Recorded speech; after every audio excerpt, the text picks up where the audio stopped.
नमस्कार दर्शक हो, उजनी धरणाची 27 जुलै 2025ची सकाळी 11 वाजताची अपडेट आपण पाहणार आहोत। त्या अगोदर एक विनंती आहे, आपण चॅनेलला सबस्क्राईब केले नसेल तर सबस्क्राईब करा व प्रत्येक अपडेट वेळच्या वेळेला मिळवत राहा।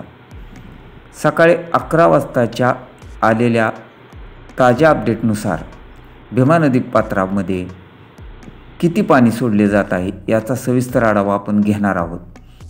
पुणे जिल्हा व घाटमाता परिसरात होत असलेला तुफान पाऊस एकत्रित होऊन बंड गार्डन व दौंडची आवक पुन्हा वाढू लागलेली आहे। त्यामुळे उजनी धरणातून भीमा नदी पात्रामध्ये सकाळपेक्षा आता 11 वाजता पाणी मोठ्या प्रमाणात सोडण्यात आलेले आहे। याविषयी आपण पाहणार आहोत।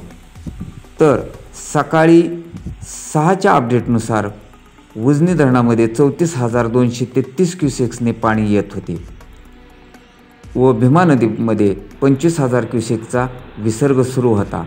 वीज निर्मितीसाठी 1600 क्युसेक्स, सीनामाडा योजनेसाठी 180 क्युसेकचा विसर्ग सुरू होता, तर दहेगाव सिंचन योजनेसाठी 80 क्युसेकचा विसर्ग सुरू होता। बोगदा 400 क्युसेक्स, तर कॅनॉल 1100 क्युसेक्स व 6 वाजता 96.26% धरणाची टक्केवारी होती। तर यातील एकूण पाणीसाठा 115.23 TMC होता। यातील उपयुक्त पाणीसाठा 51.57 TMC होता। परंतु सकाळी सोडण्यात येत असलेल्या 25,000 क्युसेक्स उजनीमधून भीमा नदीमध्ये सोडण्यात येत होते, मात्र आता त्यामध्ये वाढ करण्यात आली असून ती 40,000 क्युसेक्स अधिक वीज निर्मितीसाठी 1600 क्युसेक्स असा मिळून 41,000 क्युसेक्सचा विसर्ग थेट नदीमध्ये सोडला जात आहे। त्यामुळे नदीकाठच्या नागरिकांनी सतर्कता बाळगावी असे आवाहन उजनी प्रशासनाने केलेले आहे।